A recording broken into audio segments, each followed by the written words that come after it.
Entonces, buenas tardes a todos. ¿Cómo estáis? Bien.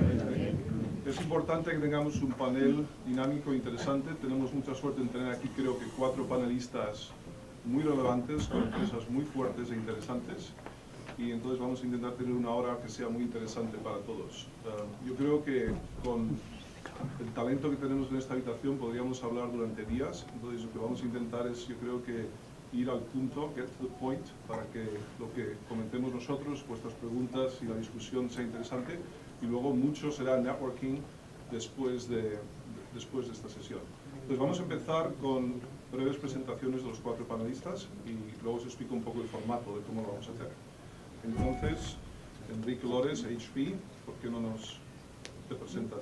Claro, pues yo soy Enrique Lores, trabajo en HP desde hace 24 años, pero en este tipo de eventos seguramente es más fácil si me presento porque soy el marido de Rocío, con la cual llevo casado también 24 años, con lo cual... Enrique, no te vayas de HP, por favor, que nos asustas. Llevo el negocio de PCs para empresa en HP y llevo muchos años en la compañía, sobre todo porque he tenido la posibilidad de estar al frente de muchos tipos distintos de proyectos, desde proyectos de investigación, proyectos de venta, equipos de soporte, equipos de fabricación. Y aunque llevo muchos años en la compañía, realmente he estado como en 4 o 5 compañías completamente distintas. He trabajado mucho tiempo en España, llevamos aquí 5 años, pero cuando estaba en España, aunque la familia estaba en España, 2 veces tuve asignaciones internacionales. Estuve 2 años trabajando en Boise, Idaho, commuting desde Barcelona, y estuve otros 2 años trabajando en Alemania haciendo commuting desde Barcelona. Con lo cual vivir en Palo Alto y vivir y trabajar en Palo Alto es una maravilla. Muy bien, gracias Enrique. Javier, Cabrerizo con Oracle. Sí, hola a todos. Yo no llevo 24 años casado, ni llevo 24 años en la misma compañía, pero voy por ese camino.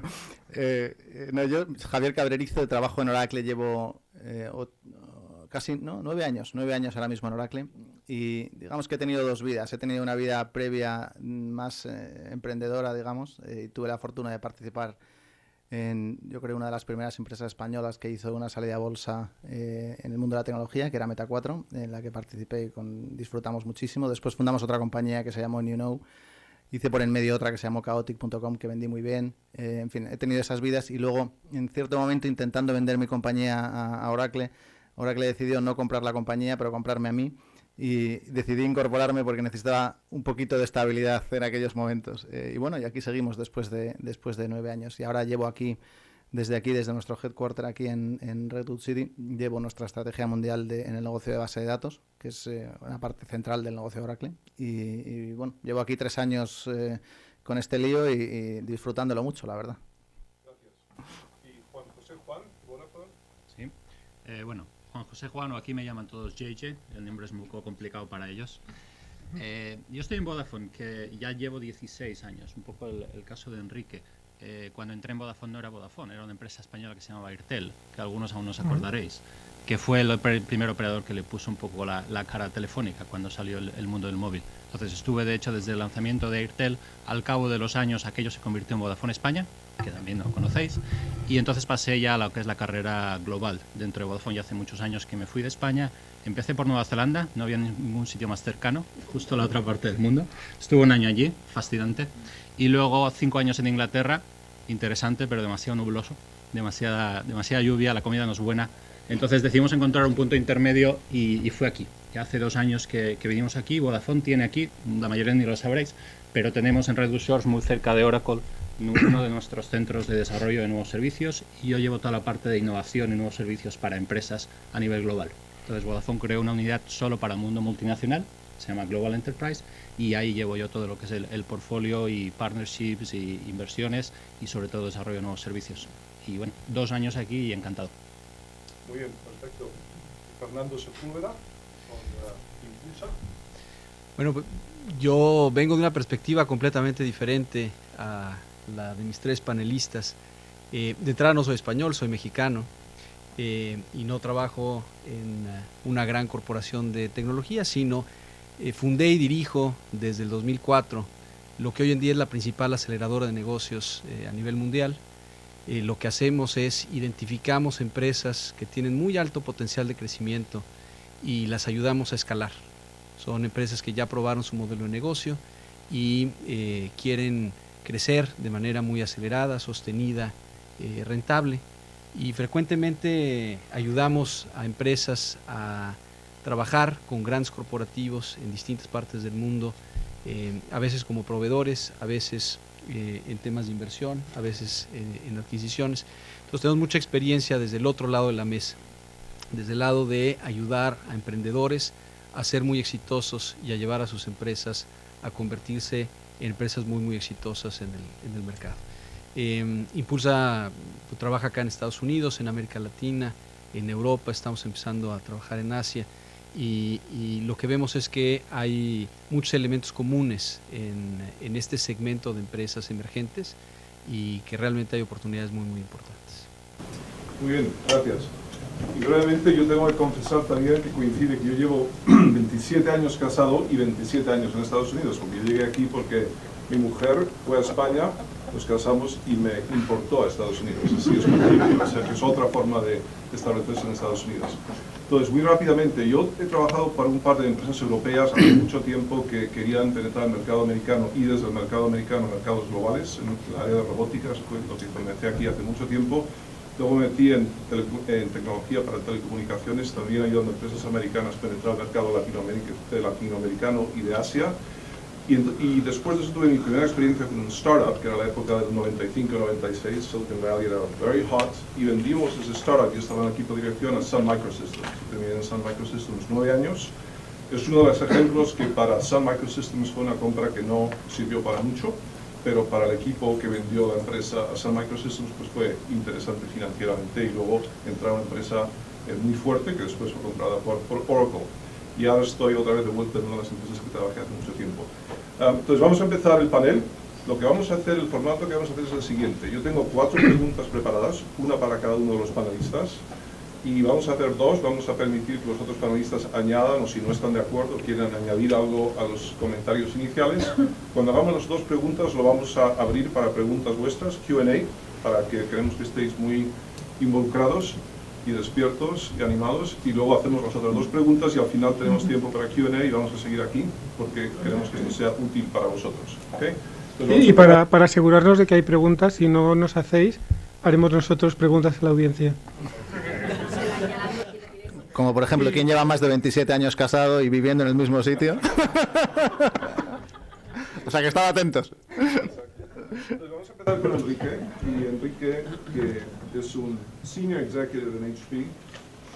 Cuéntanos un poco cómo ves tú las tendencias de M&A en grandes corporaciones, y si quieres específicamente HP, qué buscan las grandes corporaciones y cuáles son los factores de riesgo que se evalúan. Y, perdón un momento, el título del panel, ¿no? O sea, por si acaso no os acordáis, la idea es cuál es el rol, ¿no? El papel que pueden tener grandes corporaciones en ayudar al desarrollo de negocio, la financiación de startups. ¿No? Entonces, ese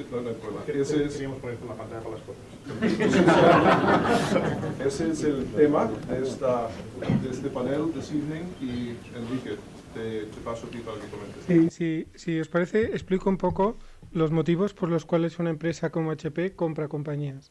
Y básicamente hay 3. Porque busquemos una tecnología que otra compañía haya desarrollado que nosotros no tengamos en el portafolio. Suelen ser compañías pequeñas que ayudan a complementar un área en la que pensamos que la compañía tenga que crecer.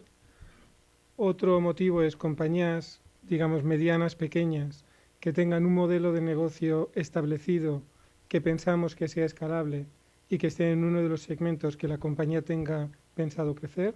Cuando hablo de compañías medianas, pequeñas, hablo de compañías entre 5 o 10 millones de facturación hasta 100, 150 millones de facturación.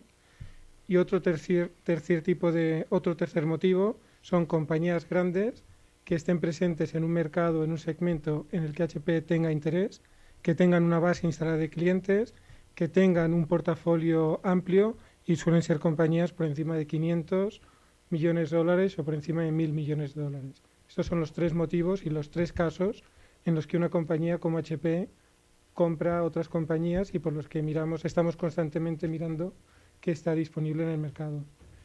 ¿Qué miramos para hacer la compra? Depende de la condición. Si compramos la tecnología, es realmente un análisis de ¿es la tecnología creíble? ¿Tienen las patentes registradas? ¿Es protegible? ¿Se integra bien en el portafolio de otras tecnologías que tengamos? ¿Cómo vamos a ser capaces de integrarla y desarrollarla? Si es una empresa, si lo que estamos buscando es un modelo de negocio en un segmento determinado, es mucho más cómo es creíble el modelo de negocio, es escalable, qué hay que hacer para escalar, dentro de HP, en qué otras áreas nos podemos ayudar para que la compañía pueda crecer más rápido. Miramos mucho más la parte financiera, es la parte financiera sólida, tienen los libros bien registrados, está bien documentado y como veo sonrisas, hemos tenido problemas de todo tipo.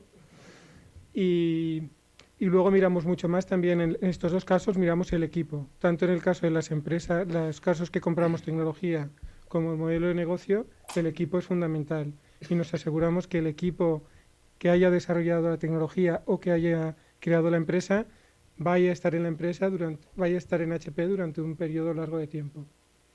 Y en el último caso, que seguramente aplique menos a esta sala, buscamos que la compañía tenga un modelo establecido, sea creíble, sea estable, cuál es la base de clientes. El equipo es un análisis mucho más profundo y mucho más complicado. Pero estos son los tres casos y lo que en cada uno de los casos miramos. Por mi experiencia, muchas de las compras que hacemos o que se han hecho en el pasado no han cumplido las expectativas que se habían marcado, sobre todo en cuanto al crecimiento que las compañías iban a traer. Y ha habido, yo creo que bastantes tipos de problemas distintos, desde una sobreestimación del valor que la compañía podía traer, hasta problemas en la integración cultural o de integración de sistemas entre las dos compañías, un análisis no suficientemente profundo de lo que iba a costar escalar y hacer que la compañía creciera una vez estaba dentro de HP. Yo creo que estos son los tres factores que han llevado a que, yo creo que en el 70-80% de las compras, cuando una empresa grande compra a otra empresa, no se cumplen los objetivos. Y me parece que la media del mercado debe estar en ese entorno. Muy bien. JJ, Vodafone, ¿qué más? ¿Estás de acuerdo o qué más? Coincido en mucho, además. De hecho, Vodafone inicialmente se creó a base de adquisiciones. Hubo una temporada en la que una empresa que surgió como un operador en Estados Unidos empezó a comprar operadores y se especializó en hacerlo, y es un modelo bastante estable porque realmente se compraba presencia, se compraba red, se compraba base de clientes. Esa es la única que recuerdo que salió mal por temas culturales a un nivel dramático, fue Japón. Es decir, en Japón Vodafone es el único país donde compramos y no salió bien. El resto, pues sí, incluso inversiones como en Estados Unidos, donde Verizon Wireless, que os sonará a casi todos los que estáis aquí, pues casi la mitad es de Vodafone. Lo que sí pasó es que en el momento que empezamos a comprar empresas de servicios, ahí es diferente. Y ahí sí ha habido, como comentabas, un porcentaje de fallos. Perdón. ¿Tienes una pregunta o querías comentar sobre el audio? Una pregunta, ok, entonces espera un segundo y cuando ya ahora te permitimos. Entonces, simplemente para cerrar en ese punto, la cultura y el match cultural entre la empresa que compra y la que está siendo comprada son críticos para la supervivencia. Por mucho entusiasmo que haya en comprar una empresa de aplicaciones, de localización, de lo que sea, si tu DNA o ADN y tu forma de pensar es el tradicional de, en este caso, un operador, es muy difícil, por no decir casi imposible, que esa compra acabe bien, ¿vale? Entonces, tenerlo en cuenta, dependiendo quién os compra, cómo que las cosas pueden acabar. Okay. ¿Tienes una pregunta rápida? Porque si no, quiero hacer dos preguntas y abrirlo, pero si tienes una pregunta rápida, como nos gusta. Para él. ¿Para Enrique o para JJ? Juanjo, JJ. Estoy de acuerdo con el comentario de Enrique, pero en el caso de las telcos, América Móvil es una excepción, ¿no? Porque han ido comprando operadores en Latinoamérica y tienen la fórmula, la máquina de sur. Sí. ¿Qué opinas de eso? Con operadoras 100%, es decir, comprar operadoras es un modelo muy escalable porque compras la misma tecnología, base de clientes, todo. Simplemente estás incrementando en volumen. Es decir, nosotros al final creo que compramos unas 35 empresas a nivel mundial. Cuando te sales de ese modelo y te vas a comprar empresas de desarrollo, empresas de servicio, empresas de aplicaciones, es radicalmente diferente. ¿vale? Y ahí es donde no es tan sencillo, tan escalable, y tuvimos que reinventarnos y crear una capa directamente solo de servicios, algo parecido a lo que Telefónica tiene con Telefónica Digital en nuestra parte. ¿El problema es la integración? El problema es la integración, no la tecnología. El problema es la cultura y las prioridades y cómo se gestiona esa empresa contra el modelo de telco tradicional. Javier, ¿estás de acuerdo con Enrique? En parte sí, lo que pasa es que Oracle ha seguido un modelo muy especial, ¿no? Oracle ha comprado en los últimos 6 años 65 compañías aproximadamente, y porque tenía un plan muy claro y muy definido del portfolio de producto que quería construir, y entonces ha ido estrictamente a comprar el tipo de compañías que necesitaba para complementar el offering, ¿no?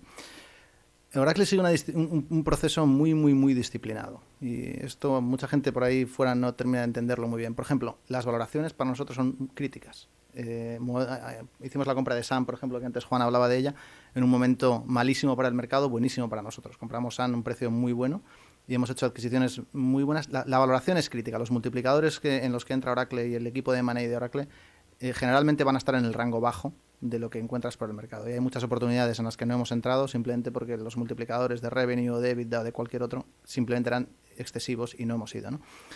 La segunda cuestión es que tenemos un modelo muy estricto de integración. Estaba comentando JJ y Enrique el problema de integración de la compañía.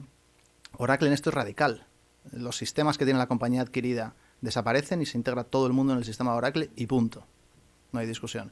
Y hay un plan de 100 días en el que tiene que estar todo ejecutado, y lo que no está ejecutado se sabe cuándo se va a ejecutar. Y punto. Y el que se va a despedir se despide, y el que se va a quedar se queda y lo sabe.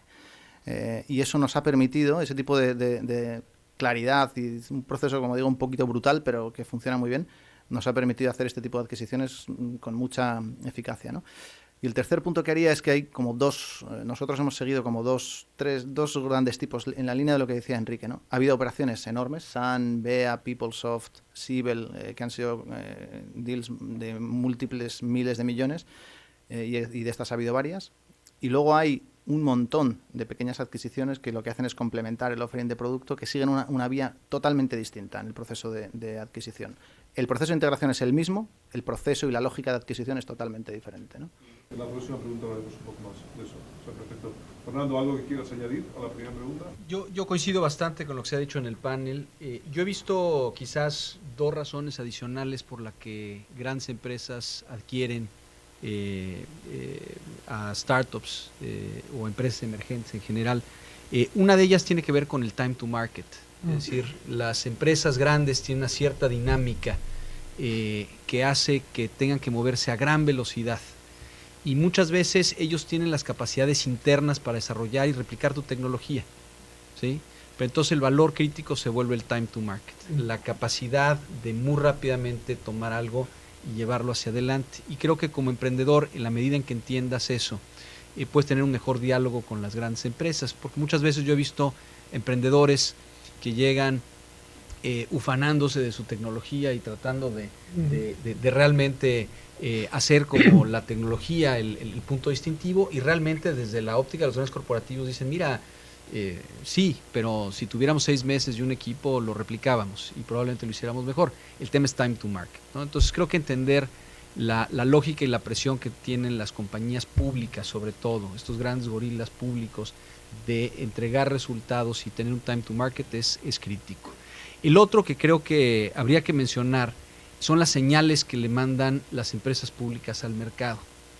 Si de pronto el analista de Goldman Sachs dice que el hardware no es sexy y que lo importante es la nube, de pronto las grandes corporaciones tienen una enorme presión por mandarle la señal al analista de Goldman Sachs que efectivamente están haciendo cosas en la nube. Y muchas adquisiciones y muchas adquisiciones erróneas están motivadas por mandarle señales al mercado, ¿no? Entonces creo que esa perspectiva y ese entendimiento puede servir también mucho desde la perspectiva del entrepreneur para saber cuáles son los puntos de negociación que existen y cuál es el valor que realmente traen a la mesa de los grandes corporativos. El otro comentario que iba a hacer, construyendo sobre lo que ya comentaron, tiene que ver con el aspecto cultural. Yo lo que he visto en el aspecto cultural, lo que más choca son los distintos mindsets que tienen la compañía adquirida versus la compañía adquirente. La compañía, el startup generalmente trae una mentalidad de disrupción en el mercado. Son tecnologías disruptivas que están tratando de hacer un step change en lo que está pasando en el mercado. La lógica dentro de los grandes corporativos muchas veces, y los incentivos que tienen los ejecutivos dentro de los grandes corporativos, es incremental, ¿sí? Más que triunfar en grande, muchas veces el incentivo es a no equivocarse. Entonces el choque entre la cultura de una tecnología disruptiva, de un equipo disruptivo, con una cultura más conservadora de la gran empresa, hace, en nuestra experiencia, un porcentaje muy alto de los choques culturales que existen, ¿no? Y los miembros de los startups se desesperan de entrar en estos ambientes de cultura corporativa, y las culturas corporativas se desesperan justamente de la indisciplina de estos emprendedores, ¿no? Entonces creo que quizás la variable cultural que nosotros hemos visto más crítica es esa, ¿no? Disrupción versus incrementalismo en el crecimiento. Entonces, una segunda pregunta que en realidad es evolución de lo que acabamos de oír, y luego vamos a abrirlo para Q&A, o sea, aquí pensando en preguntas difíciles o preguntas interesantes. O sea, ¿cuáles son los diferentes, o sea, para vosotros, algunos de vosotros estáis aquí con la idea que financing, podéis ir a VC, pero también podéis ir, por ejemplo, de the venture side o de big corporation, o trabajar, colaborar con una gran empresa que eventualmente puede resultar en algo muy positivo. Entonces, ¿cuáles son las diferentes formas de colaborar y de financiar que puede resultar en algunos casos en M&A con grandes corporations based here? Podemos empezar contigo, Javier, desde el punto de vista de Oracle. Lo hemos comentado un poco, pero que sea un poco más desde el punto de vista vuestro. Estáis intentando entrar y colaborar con Oracle, con HP o con Vodafone. Sí, yo creo que el tipo de adquisiciones de Oracle, y hablo específicamente de Oracle, no necesariamente esta es la verdad para otras compañías, pero hay dos tipos de deals. Hay los deals en los que nosotros buscamos un mercado en el que no estamos, sea porque algún analista iluminado quiere que estemos en la nube o por alguna otra razón. Esto pasa, lo que ha dicho Fernando pasa. Y entonces estos son grandes deals que generalmente se mueven por la oficina de M&A, CEO de la compañía, y estamos hablando de operaciones multimillonarias, multimillonarias, o sea, grandes oportunidades, ¿no? Y si alguno estáis en esa tesitura, enhorabuena, ¿eh? O sea, que si alguno estáis ahí, fenomenal. Para el resto de oportunidades que son de compañías más pequeñas o en ocasiones incluso startups que tienen tecnología buena, el proceso es totalmente diferente. Y generalmente es un proceso en el que no guía la oficina de M&A, sino que guía los equipos de producto. Los equipos de producto que tienen una estrategia, o tenemos una estrategia clara de lo que queremos, y hay áreas de tecnología que no tenemos y tenemos que adquirir. Para que esto tenga éxito, hay una cosa que os aseguro que no funciona, y es que vuestro banco de inversión o vosotros mismos le mandéis el caso a la oficina de M&A para que lo atienda. O sea, cero probabilidad de éxito.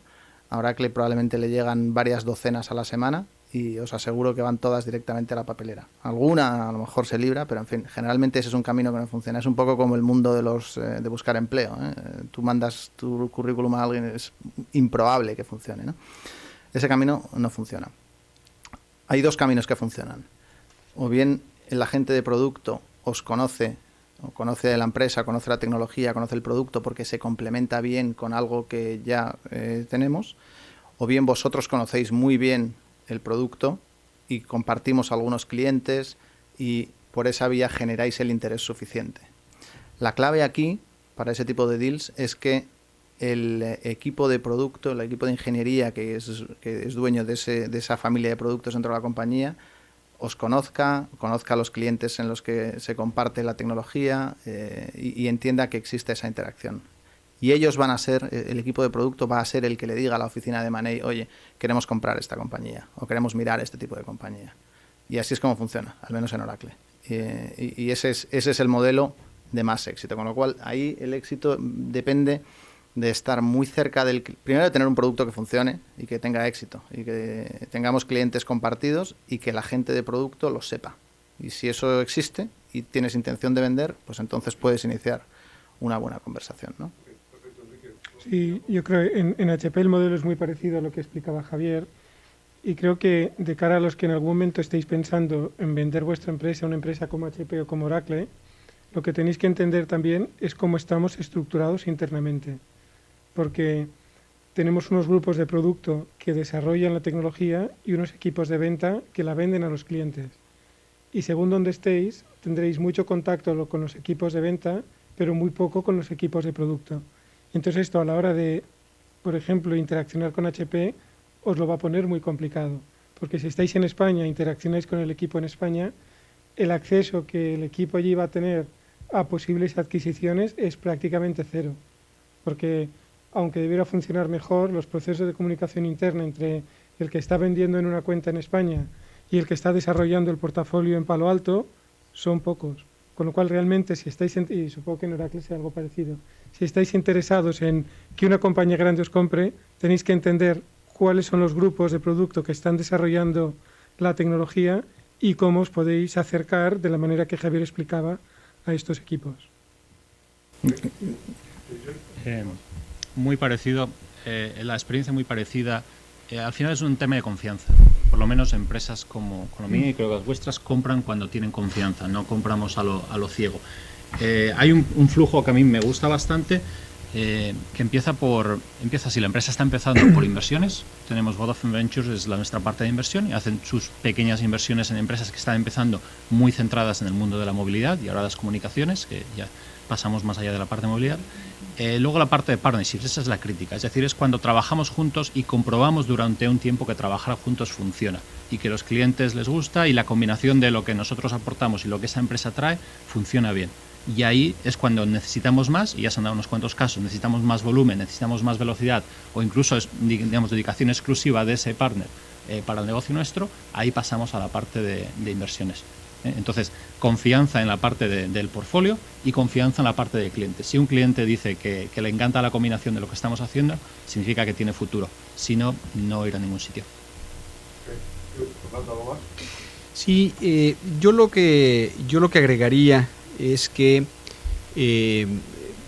muchas veces para poder generar estas relaciones con los grupos de producto de las grandes empresas, es muy importante entender cuáles son los puntos de dolor o la visión que tienen estos grupos de producto. Y muchas veces tratar de tener acceso a cuáles son los problemas que están tratando de resolver las áreas de producto. Digamos, el buzzword es Open Innovation, ¿no? Y creo que lo que nosotros hemos encontrado es que las grandes corporaciones cada vez están más abiertas a hacer un disclosure y a hacer pues no público, ¿verdad?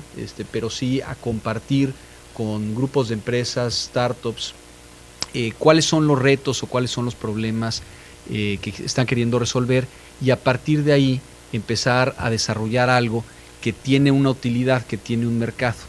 Es muy complicado cuando tú estás en el laboratorio, estás en tu oficina, tratando de adivinar qué es lo que va a querer esa gran empresa. Y entonces es un juego muy costoso porque es de hit, miss, ¿no? Es decir, es o le pegas o no le pegas. Y entonces, cuando realmente logras establecer estos canales de comunicación, se vuelve mucho más probable que traigas a la mesa algo útil y que realmente se pueda desarrollar.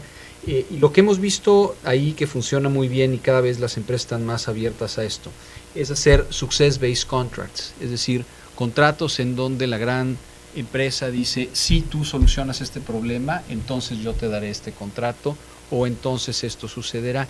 Y esto le permite a los startups no solamente tener mucho enfoque desde el punto de vista de qué están desarrollando, sino también ampliar sus opciones de financiamiento. No es lo mismo ir con un VC o con un angel investor, decirle, oye, pues Oracle o HP o Vodafone me está pidiendo que resuelva este problema, ya lo tengo resuelto, estoy a punto de resolverlo y tengo un success-based contract con ellos donde pues hay un acceso real al mercado, ¿no? Entonces, creo que pensar en colaborar desde el principio y pensar en ser muy, muy enfocados en el desarrollo se vuelve una cosa muy importante para el éxito, ¿no?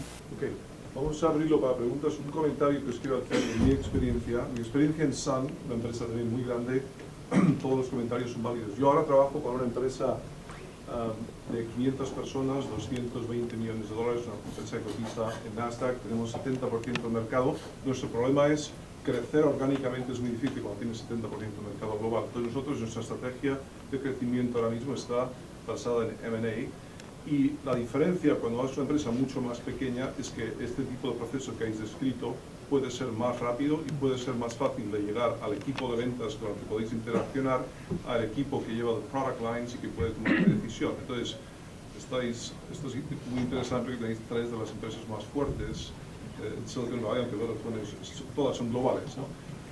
Pero aquí mismo hay muchas otras empresas que están entre 200 y $1 millón, que también hay una estrategia de crecimiento que puede estar complementada con M&A y que puede ser un poco más rápido navegar dentro de ellas. ¿Okay? Entonces vamos a abrirlo para Q&A. Jordi. Pregunta, o sea, aquí hay mucho emprendedor, ¿no? Todos estamos pensando cuando montamos una empresa cómo vamos a venderla, salir a bolsa. ¿A partir de qué tamaño, qué parámetros podéis decir uno puede empezar a pensar en venir a veros? Necesito 50 millones de ventas, necesito 5 millones de ventas, necesito 1% de mercado, necesito... ¿A partir de qué tamaño, cuando me veáis, no os vais a poner a reír? Esta empresa tan pequeñita. Okay. Buena pregunta, respuesta rápida, menos de un minuto cada uno. ¿Okay? Máximo. ¿Quién quiere comentar? De nuestra parte depende en qué proceso de la vida de la empresa. Si es una persona o dos personas, entra por la parte de ventures o incluso incubadora. Tenemos incubadora aquí mismo donde hay empresas que están empezando desde cero y evidentemente cuando ya tienes un producto y ya buscamos que haya una certificación de que ese producto, esa tecnología tiene una aceptación inicial en el mercado. Solo un concepto o un PowerPoint, ahí no invertimos.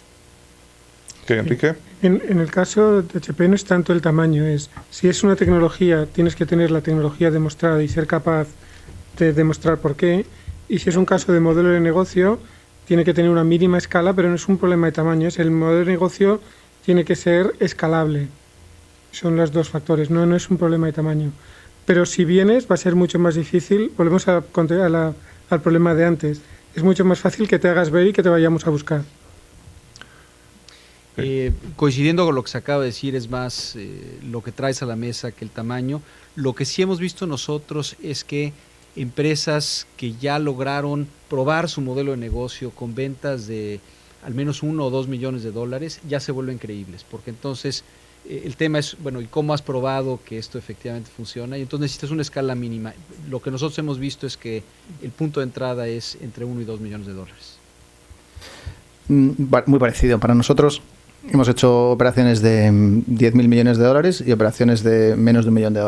Hablo de revenue de la compañía. Y todo depende de una cosa. ¿Estás en la diana o no?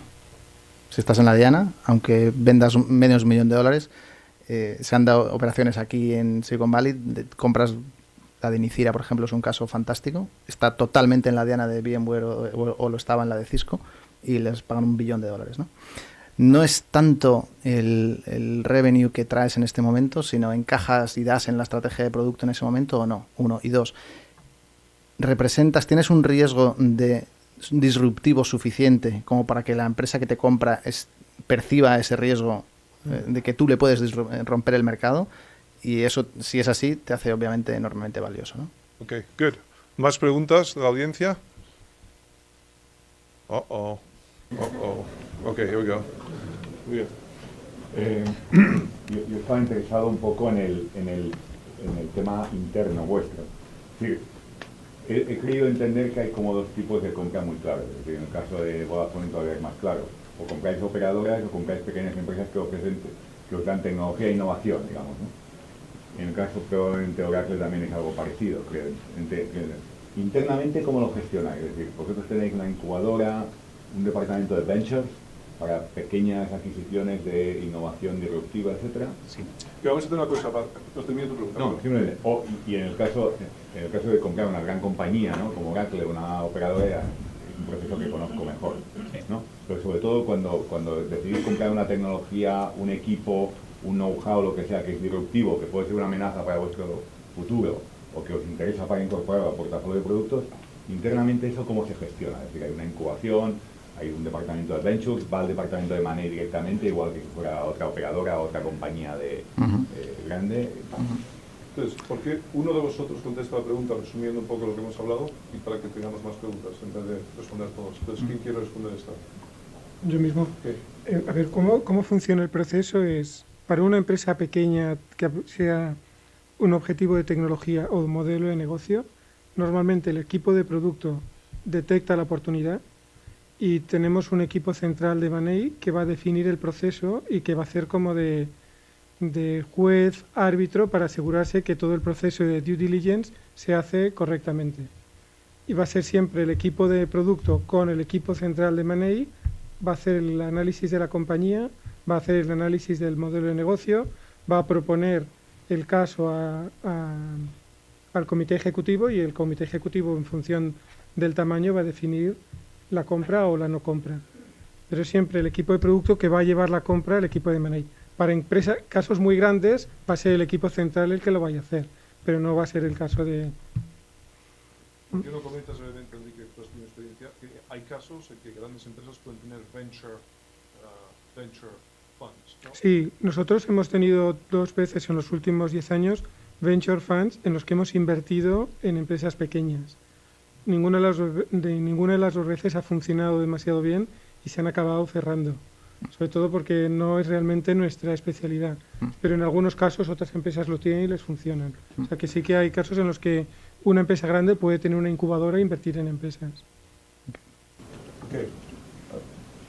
Sí, hola, buenas noches. Me gustaría que me dijerais qué consejo, lo contrario, ¿no? ¿Qué consejo le daríais al emprendedor o a los emprendedores que tienen la posibilidad o reciben una oferta para la compra de su compañía, ¿no? Más allá del aspecto económico, ¿no? Al final es un tema de precio, pero no es solo eso, no es el tema cultural, ¿no? Porque al final creamos compañías que crean valor, que están creciendo, que pueden aportar mucho y al final pues la venta es un escenario, pero el otro escenario es continuar como compañía independiente y seguir creciendo, ¿no? ¿Por qué debemos preguntar o qué debemos preocuparnos como emprendedores de aceptar una compra y no seguir como compañía independiente? Entonces, enhorabuena, ¿tienes ofertas? No tengo. Las va a tener. Creo que Javier tiene experiencia directa. 2 cosas. La primera es muy importante, mira bien los números. Y generalmente míralos con cariño. Yo rechacé una oferta interesante, muy interesante, y luego me pasé varios años diciendo no estoy seguro de que fuera la decisión buena, ¿no? Pero dicho esto, aparte, depende un poco de lo que tú quieras. Una vez que entras en una gran compañía pierdes totalmente el control. O sea, lo que tienes que comprender es que cuando entras, aunque cualquier grupo de producto que te compre, en una compañía de las grandes de las que estamos hablando, pierdes totalmente el control y vas a entrar donde tú eras el rey del mambo en tu compañía, entras como una pequeña gota en un océano gigantesco y pierdes el control por completo, si no del producto, sí de la ejecución y de las ventas. Entonces, cosas que hay que preguntar. ¿Qué va a suceder con la compañía y con la estrategia de producto, con tu roadmap y con tu visión del producto, de lo que quieres hacer con la compañía una vez integrado, ¿no? ¿Qué va a pasar con tu equipo? Generalmente lo que se hace por las 2 partes, que y es interesante para ambos, es lo que se llama un retention bonus, que consiste en parte del pago que se hace a la compañía adquirida, se demora durante un cierto tiempo para garantizar que estás durante un cierto tiempo. Es importante entender qué va a suceder con el proceso de ventas. Generalmente cuando uno vende una compañía pequeña a una grande es porque piensa, bueno, si le vendo a estos van a vender 50 veces más de lo que yo vendía. Y no siempre sucede porque, como digo, se pierde en el marasmo. Entonces, vas a tener un equipo dedicado de ventas a tu producto garantizado durante un cierto tiempo que le vaya a dar visibilidad y continuidad o no. Ese es el tipo de cosas que hay que preguntar. Insisto, asumiendo desde el principio que una vez que entras es otro mundo totalmente distinto y pierdes el control.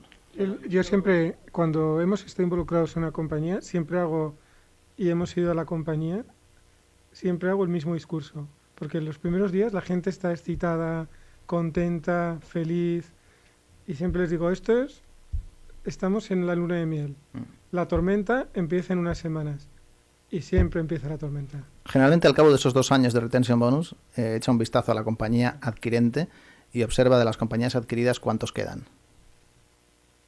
O sea, la mayoría de los CEOs o founders de empresas que son compradas, después de un año no aguantan y van y comienzan con la próxima, ¿no? Una buena pregunta. Otra pregunta. Una pregunta. Siendo una empresa española, ¿es más fácil que vosotros compráis una empresa española o una compañía, la misma empresa aquí en Estados Unidos, que sea la matriz de la empresa española? Cuestiones culturales, legales, esto un poco. para que vosotros compráis una empresa? ¿Qué hay que hacer? Sí. En nuestro caso, la localización no es tan importante. Bueno, es importante para que, como comentaban antes, los equipos de producto, la gente que realmente tiene necesidad, te identifique, ¿vale? Puedes tener la empresa en España, los equipos de producto, en nuestro caso, la mayoría están en Inglaterra, ¿vale? Aparte de la parte de exploración, que lo tenemos aquí y en otras partes del mundo.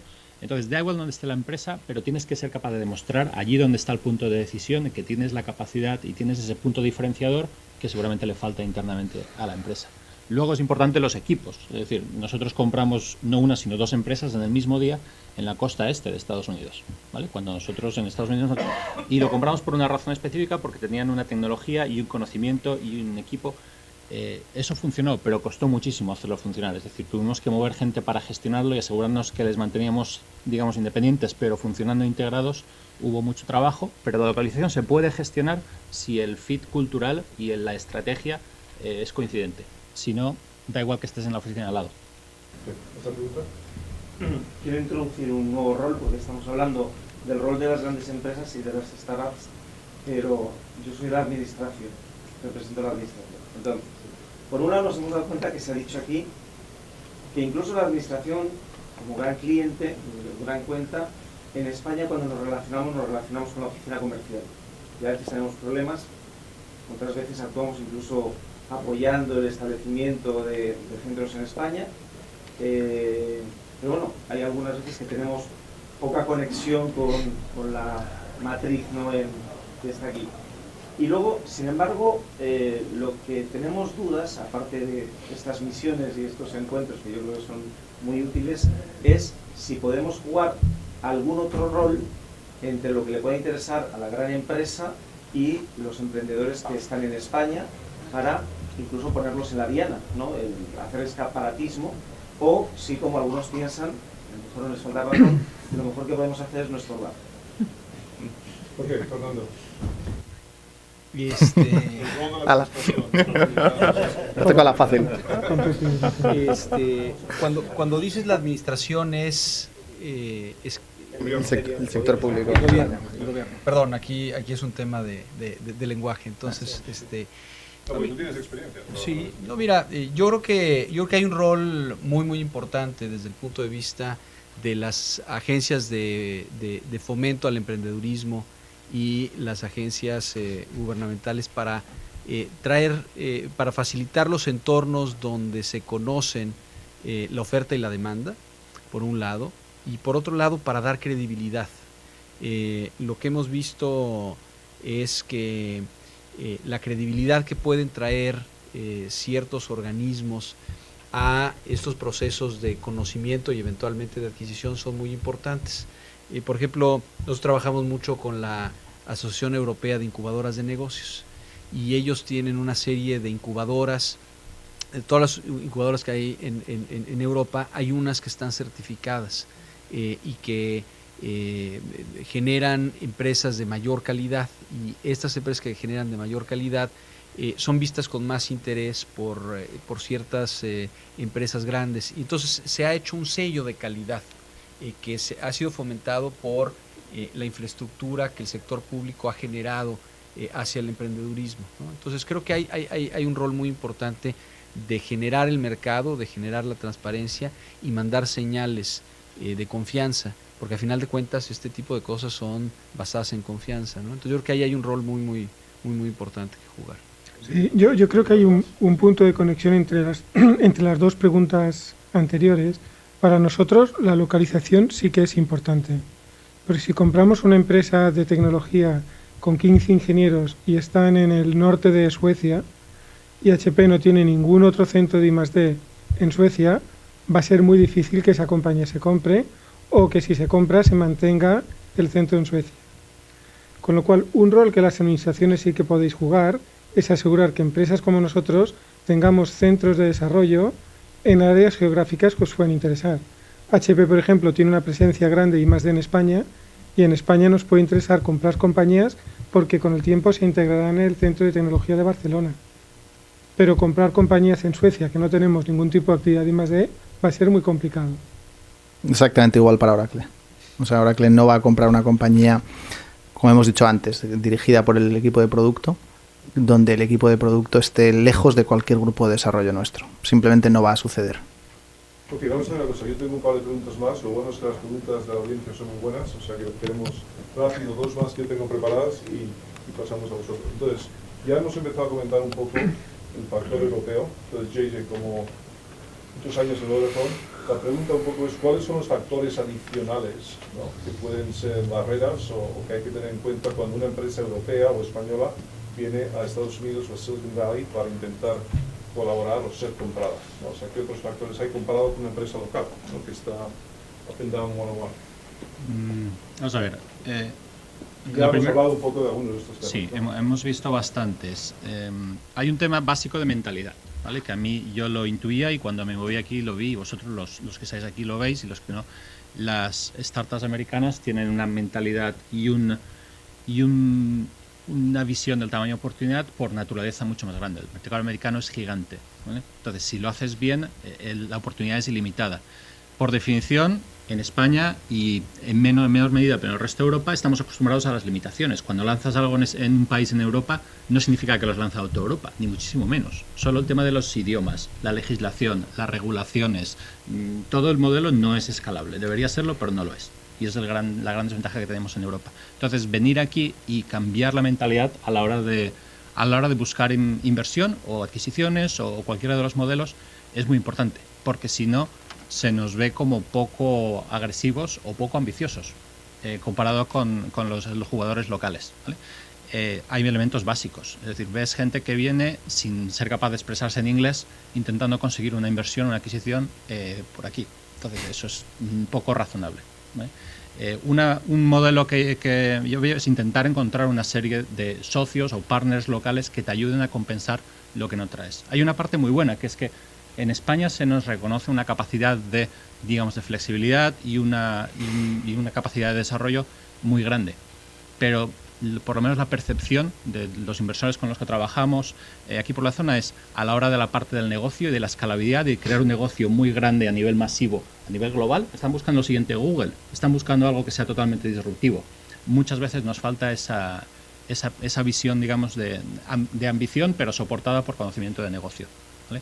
Entonces, más o menos esos son los aspectos que yo creo que nos ponen un poco en desventaja cuando una empresa viene desde Europa y especialmente desde España a esta parte del mundo a buscar esa inversión, ¿vale? Pero son perfectamente solventables, en mi visión. Un comentario solo adicional por darle coincidiendo con Juanjo, un comentario un poco distinto desde una perspectiva optimista. La ventaja de estar en Europa y no estar aquí es que estás muy escondido. Y eso hay que saber aprovecharlo. Es decir, es más barato, hay gente muy buena y no tienes a Google, a Yahoo y a todo el mundo en el cogote constantemente. Entonces, eso hay que saber utilizarlo con inteligencia. Es decir, si puedes desarrollar tu negocio sin tenerlos encima, que no te copien y que te estén dando la vara constantemente, es un activo. Y generalmente esto no se percibe así. Y yo creo que, de nuevo, ahí las instituciones es un rol muy importante el que podéis jugar. Hoy el mercado es totalmente global. Para los que estáis en compañías que operan en el mundo de Internet, da exactamente igual. Ahí sí, da exactamente igual donde estés. Y el estar en un sitio escondido donde no tienes a 300 ingenieros de Silicon Valley pensando en la misma película es una ventaja. Y esto creo que hay que venderlo un poco más en España. Este es un argumento de peso para hacer cosas en España y no aquí. Venir aquí después para crecer, pero para empezar en España es fantástico. Yo daría un punto adicional, que es que justamente como los americanos tienen un mercado tan grande, piensan solamente en problemas americanos, ¿verdad? Y el mercado americano es el más importante del mundo, pero no deja de ser el 30% del PIB mundial. El otro 70% del PIB está en el resto del mundo. Entonces, la óptica global que pueden traer a la mesa empresas europeas o empresas mexicanas o empresas de otras partes del mundo es que hay un entendimiento de problemas locales y problemas globales que a los americanos simplemente les son ajenos, ¿no? Voy a dar un ejemplo, temas de seguridad, ¿no? Toda América Latina tiene problemas de seguridad, hay problemas de seguridad en Asia, hay problemas de seguridad en África, en fin.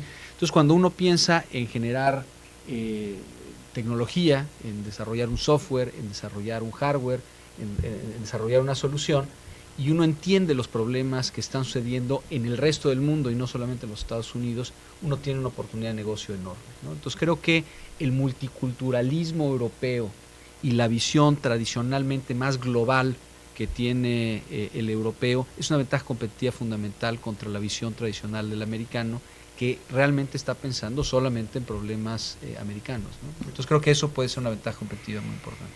Sí, bueno. Enrique, ¿tienes algún otro punto de ventaja presentarnos? Una experiencia que nosotros hemos tenido, yo he tenido en algunas empresas, primero, el costo de un ingeniero en Europa es más bajo que el costo de un ingeniero en Silicon Valley, ¿no? Y eso es una de las cosas que se evalúan, ¿no?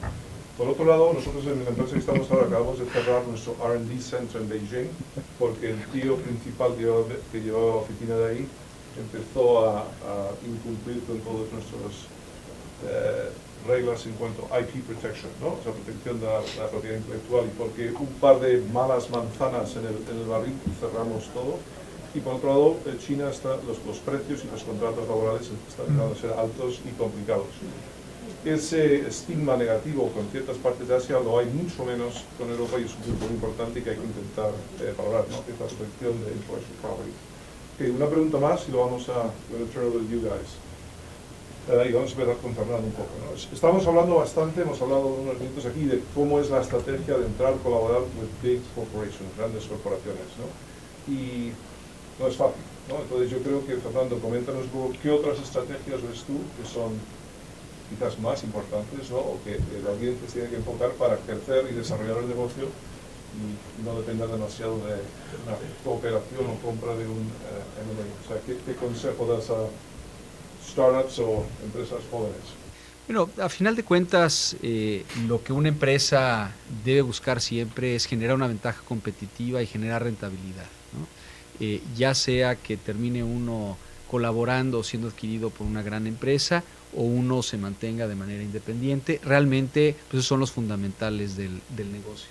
Y lo que nosotros siempre les aconsejamos a los emprendedores es que piensen su estrategia desde el punto de vista de un sweet spot, en donde deben de buscar 4 características. Uno, deben de buscar participar en mercados que tengan la escala, el tamaño suficiente para hacer un negocio rentable, que sean mercados que tengan cierto crecimiento, pero además de eso, es muy importante que se fijen en mercados donde el gap tecnológico es lo suficientemente amplio como para que sus empresas sean competitivas. Y el segundo, que la dinámica competitiva en la que se encuentran realmente sea una dinámica competitiva favorable. Y eso lo que te lleva es que muchas veces tu mercado de expansión natural no necesariamente sea Estados Unidos o no necesariamente sea Silicon Valley, ¿sí?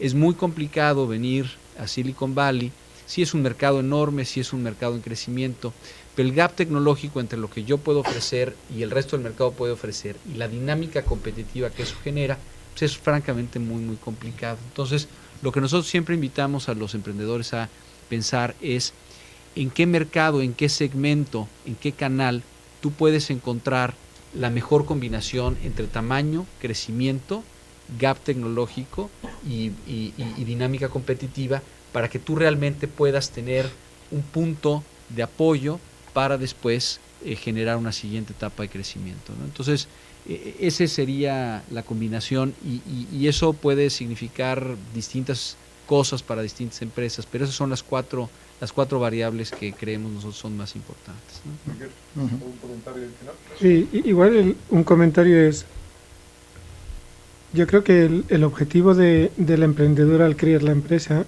no puede ser que te compren.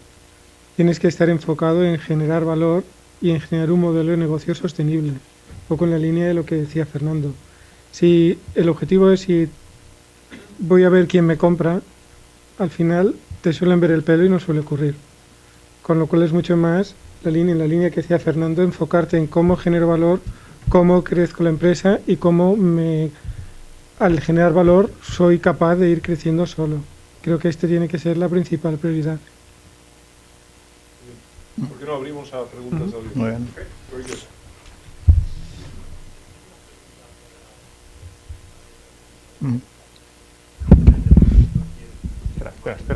no te oímos.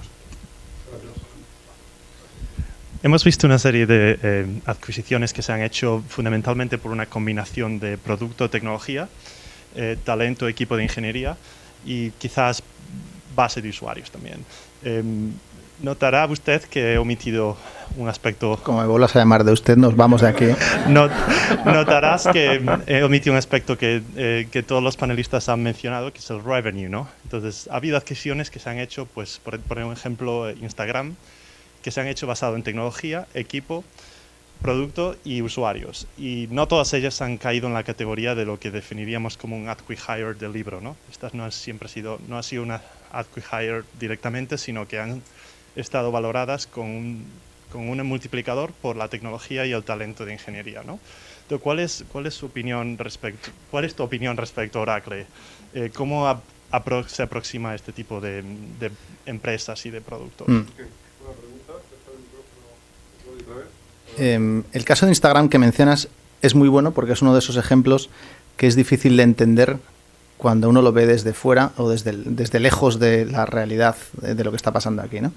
Es una compañía sin revenue o con muy poco revenue, donde el multiplicador, cualquier multiplicador que apliques, el EBITDA es 0, con lo cual tienes unos multiplicadores infinitos, el revenue es minúsculo, con lo cual de nuevo tienes un multiplicador infinito, pero la razón de la compra no ha sido esa. Es una de las que es un muy buen ejemplo de lo que antes mencionaba como riesgo disruptor. ¿Qué es lo que veía Facebook ahí? Lo que veía es que se llevaban los minutos de sus usuarios y Facebook lo que quiere es que pasen los minutos en Facebook, no los pasen en otro sitio. Si tiene, el análisis que en esos casos se hace es, existe una probabilidad, aunque sea pequeña, de que este negocio, si crece, realmente sea una amenaza muy importante para mi negocio. Sí, si existe, la valoración va a ser lo de menos. No vas a valorar por multiplicadores, vas a valorar por el riesgo que estás asumiendo si no la compras. ¿Me entiendes, no?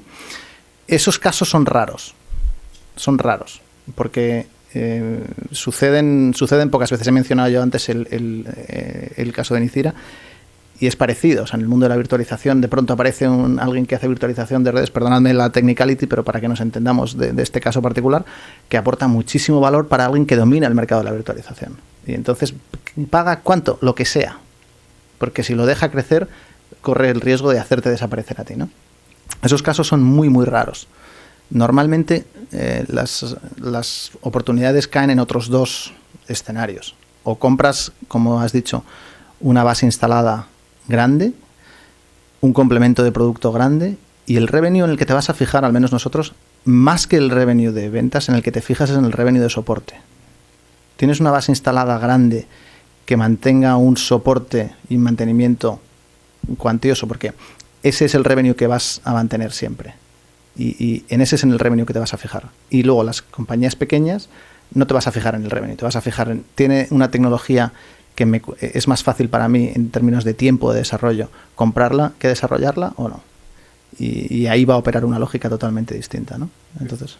¿Más preguntas? ¿Audiencia? Espero que vamos a dar el micrófono.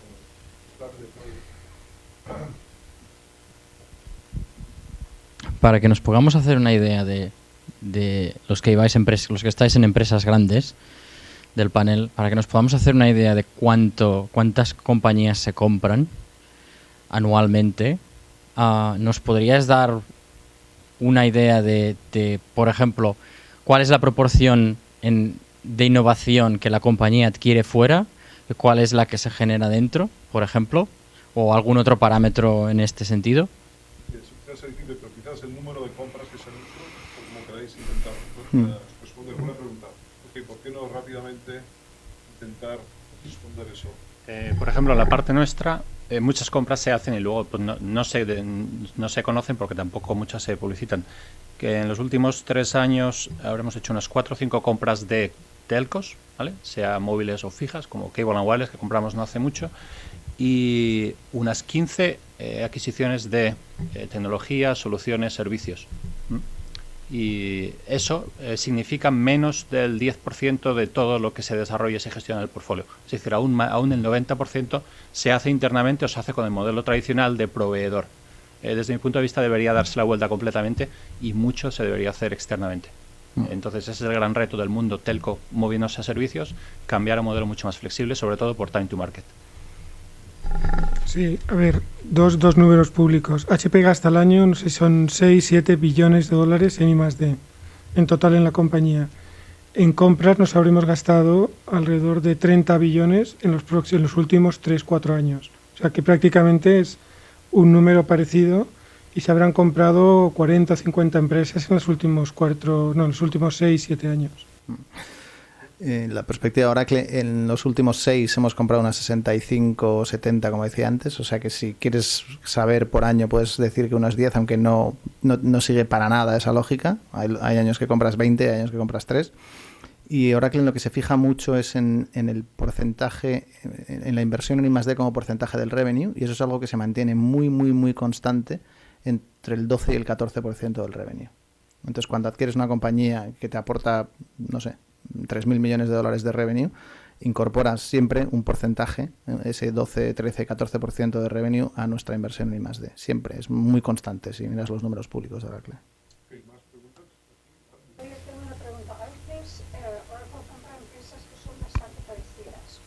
O sea, Right Now Technology, Enquira, que son más o menos, tienen como un tercio de productos parecidos. ¿Puedes explicar un poquito la razón? Porque tienes Siebel, que es CRM, tienes Right Now, que es más o menos CRM, y luego tienes Enquira, que es part CRM, ¿no? O Knowledge Base. Tiene mucho que ver con lo que antes decía Fernando de los analistas de Goldman Sachs. Y no tengo más que decir. No, lo que quiere decir es que compras Revenue Cloud en áreas de mercado crecientes. ¿Cómo vamos de tiempo? Jordi, creo que cuando queráis, no sé, ¿a qué hora nos echan de aquí? Me parece que había un límite también, ¿no? Creo que deberíamos seguir sentados, aquí estáis bien, que venga, más preguntas. Un par de preguntas más. ¿Habla alto o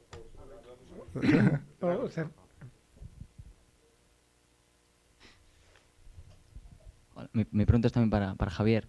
Has cogido manía, ¿eh? Sí, pero yo te trato de tú. Mi pregunta es, tú que estuviste un poco en el mundo del entrepreneurship en startups, cuando estás lidiando con venture capitals, con entidades de financiación, ¿cuáles son, o en tu experiencia, cuáles son el porcentaje que deberías ceder o cuáles son los términos que tú crees en tu experiencia que me está pidiendo el 10% pues, por 1 millón? O, ¿hay alguna escala o algún tipo de...? Siempre menos. Sí, no, por supuesto, pero en tu experiencia... Claro, bien, eso sea por supuesto, ¿no? Pero ¿cuál te crees tú que es más...? Es una buena pregunta. Hay datos públicos por ahí del el nivel de dilución que alcanzas el equipo fundador después de una ronda A, ronda B, ronda C, ronda D. Hay estadísticas por ahí publicadas. No hay una norma. Va a depender de tu capacidad negociadora. Y tu capacidad negociadora va a depender del éxito de la atracción que estés consiguiendo en este momento y de la competencia de VCs que tengas. Es mucho mejor estar en un escenario en el que estás creciendo, tienes clientes que te compran, generas revenue, idealmente eres rentable y hay 5 VCs que están pegándose por invertir, entonces vas a decidir tú las condiciones. Si estás en la situación inversa en la que no tienes revenue y necesitas el dinero del VC, va a ser él el que ponga las condiciones, ¿no? Idealmente intenta colocarte en el primer escenario. Porque yo creo que uno de los puntos importantes es que te ayude a alguien un poco con esa negociación, porque a veces tienes un emprendedor que es un gran ingeniero o un gran businessman y ahora tienes que negociar Oracle en HP que te va a traer un equipo muy fuerte, entonces necesitas ayuda y hay gente que te puede ayudar, ¿no? Sí, con mucho gusto. Por cierto, el último número que acaba de salir del Harvard Business Review, hay un artículo específicamente que habla sobre la dinámica de negociación con los VCs, que te podría interesar verlo a mucho detalle. La verdad es que está muy bien escrito. Una de las cosas que tú quieres pensar cuando estás tratando con un VC es cuál es el nivel de valoración, pero también cuál es el nivel de paciencia que te van a tener, ¿sí? Tú recordarás que un VC te va a invertir en distintos tranches, ¿no? Y entonces, si tú pides una valoración muy alta y te aceptan esa valoración muy alta, de alguna manera te has puesto la soga al cuello porque el performance que ellos están esperando es realmente muy alto, ¿no? Y entonces lo que puede pasar es que después haya un efecto de dilución o inclusive que hagan un write-off de tu compañía porque no están viendo el track sobre el cual ellos invirtieron, ¿no? Entonces, muchas veces aceptar valoraciones inferiores que implican mayor paciencia del inversionista desde el punto de vista de desarrollo tecnológico es algo positivo, ¿no? Entonces, no siempre más es mejor. Lo que tú quieres es generar una relación de partnership de largo plazo con el VC y saber que realmente va a estar a tu lado en el long term, ¿no? No es un tema de, o sea, cuando te invierten es solamente el principio, no es el final, ¿no? Entonces hay que entender la relación, es una relación compleja y ese artículo te puede ayudar a entenderla de manera amplia. Good. ¿Más preguntas? Bueno, yo creo que la mayoría vamos a seguir aquí un poco más. Jordi, Rocío, los organizadores, me imagino que los contactos de los panelistas están públicos para que podáis conectaros con nosotros. Entonces, ¿lo terminamos ahora? ¿Cómo lo ves? Yo creo que podemos terminar ya, porque me parece que hay un límite de tiempo que podemos estar aquí, pero todavía nos quedan etapas para seguir haciendo un poco de networking y puedes cerrar. Perfecto, pues gracias a todos. Vamos a darles un aplauso a los panelistas.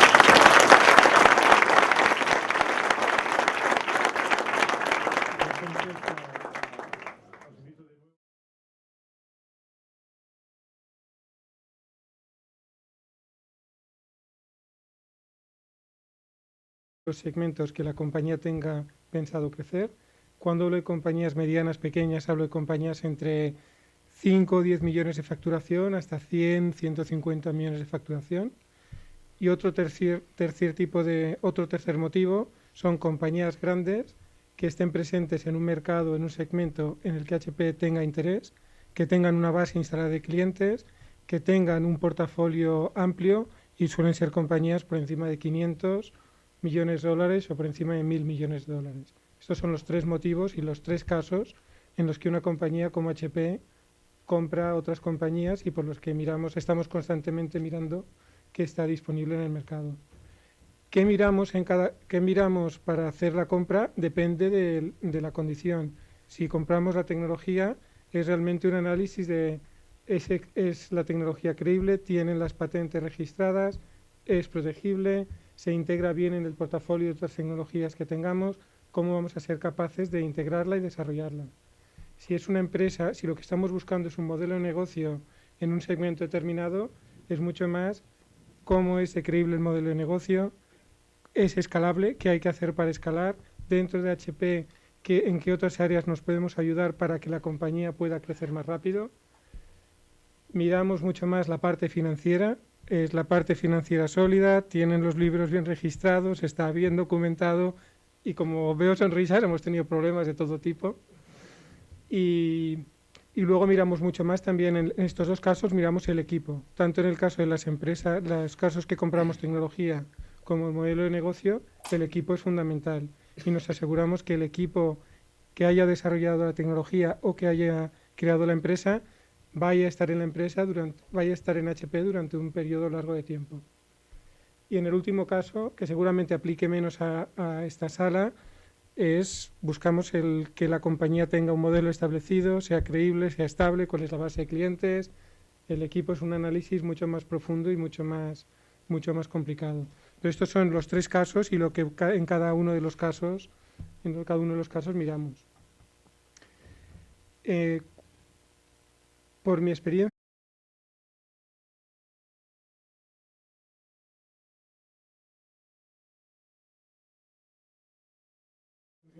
Entonces, buenas tardes a todos. ¿Cómo estáis? Bien. Es importante que tengamos un panel dinámico e interesante. Tenemos mucha suerte en tener aquí, creo que 4 panelistas muy relevantes, con empresas muy fuertes e interesantes. Y entonces vamos a intentar tener una hora que sea muy interesante para todos. Yo creo que con el talento que tenemos en esta habitación podríamos hablar durante días. Entonces lo que vamos a intentar es, yo creo que ir al punto, get to the point, para que lo que comentemos nosotros, vuestras preguntas y la discusión sea interesante. Y luego mucho será networking después de esta sesión. Entonces vamos a empezar con breves presentaciones de los 4 panelistas y luego os explico un poco el formato de cómo lo vamos a hacer.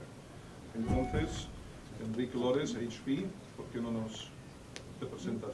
Claro. A ver, yo soy Enrique Lores, trabajo en HP desde hace 24 años. pero en este tipo de eventos seguramente es más fácil si me presento porque soy el marido de Rocío, con la cual llevo casado también 24 años, con lo cual... Enrique, no te vayas de HP, por favor, que nos asustas. Llevo el negocio de PCs para empresa en HP y llevo muchos años en la compañía, sobre todo porque he tenido la posibilidad de estar al frente de muchos tipos distintos de proyectos, desde proyectos de investigación, proyectos de venta, equipos de soporte, equipos de fabricación. Y aunque llevo muchos años en la compañía, realmente he estado como en 4 o 5 compañías completamente distintas.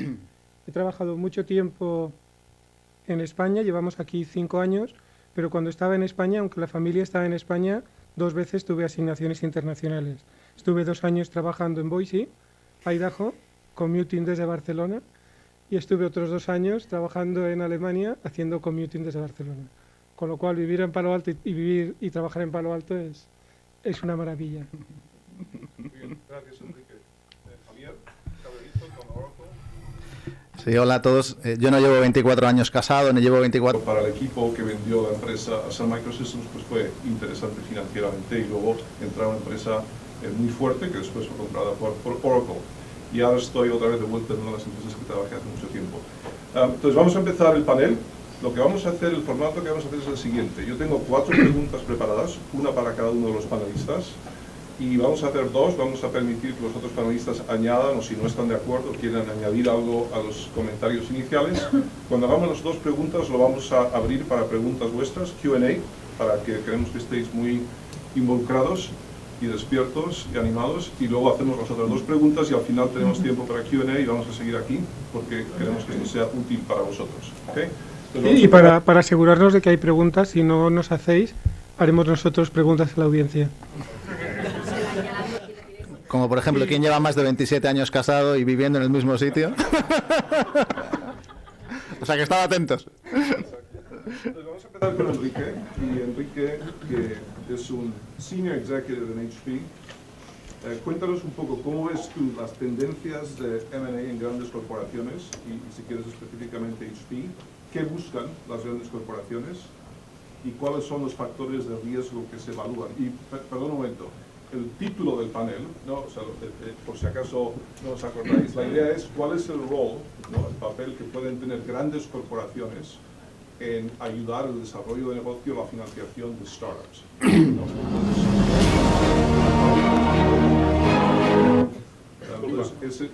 Queríamos poner la pantalla para las fotos. Ese es el tema de este panel this evening y Enrique, te paso a ti para que comentes. Sí, si os parece, explico un poco los motivos por los cuales una empresa como HP compra compañías. Y básicamente hay 3. Porque busquemos una tecnología que otra compañía haya desarrollado que nosotros no tengamos en el portafolio. Suelen ser compañías pequeñas que ayudan a complementar un área en la que pensamos que la compañía tenga que crecer. Otro motivo es compañías, digamos, medianas, pequeñas, que tengan un modelo de negocio establecido, que pensamos que sea escalable y que estén en uno de los... 4 años en la misma compañía, pero voy por ese camino. Yo, Javier Cabrerizo, trabajo en Oracle, llevo casi 9 años ahora mismo en Oracle, y digamos que he tenido 2 vidas. He tenido una vida previa más emprendedora, digamos, y tuve la fortuna de participar en, yo creo, una de las primeras empresas españolas que hizo una salida a bolsa en el mundo de la tecnología, que era Meta 4, en la que participé y disfrutamos muchísimo. Después fundamos otra compañía que se llamó New Know. Hice por en medio otra que se llamó Chaotic.com, que vendí muy bien. En fin, he tenido esas vidas y luego, en cierto momento, intentando vender mi compañía a Oracle, Oracle decidió no comprar la compañía, pero comprarme a mí. Y decidí incorporarme porque necesitaba un poquito de estabilidad en aquellos momentos. Y bueno, y aquí seguimos después de 9 años. Y ahora llevo aquí, desde nuestro headquarter aquí en Redwood City, llevo nuestra estrategia mundial en el negocio de base de datos, que es una parte central del negocio de Oracle. Y bueno, llevo aquí 3 años con este lío y disfrutándolo mucho, la verdad. Gracias. ¿Y Juan José Juan, Vodafone? Sí. Bueno, Juan José Juan, o aquí me llaman todos JJ, el nombre es muy complicado para ellos. Yo estoy en Vodafone, que ya llevo 16 años, un poco el caso de Enrique. cuando entré en Vodafone no era Vodafone, era una empresa española que se llamaba Airtel, que algunos aún os acordaréis, que fue el primer operador que le puso un poco la cara telefónica cuando salió el mundo del móvil. Entonces estuve, de hecho, desde el lanzamiento de Airtel. Al cabo de los años aquello se convirtió en Vodafone España, que también lo conocéis, y entonces pasé ya a lo que es la carrera global dentro de Vodafone. Ya hace muchos años que me fui de España. Empecé por Nueva Zelanda, no había ningún sitio más cercano, justo a la otra parte del mundo. Estuve un año allí, fascinante, y luego 5 años en Inglaterra, interesante, pero demasiado nubloso, demasiada lluvia, la comida no es buena. Entonces decidimos encontrar un punto intermedio y fue aquí. Ya hace 2 años que vinimos aquí. Vodafone tiene aquí, la mayoría ni lo sabréis, pero tenemos en Redwood Shores, muy cerca de Oracle, uno de nuestros centros de desarrollo de nuevos servicios, y yo llevo toda la parte de innovación y nuevos servicios para empresas a nivel global.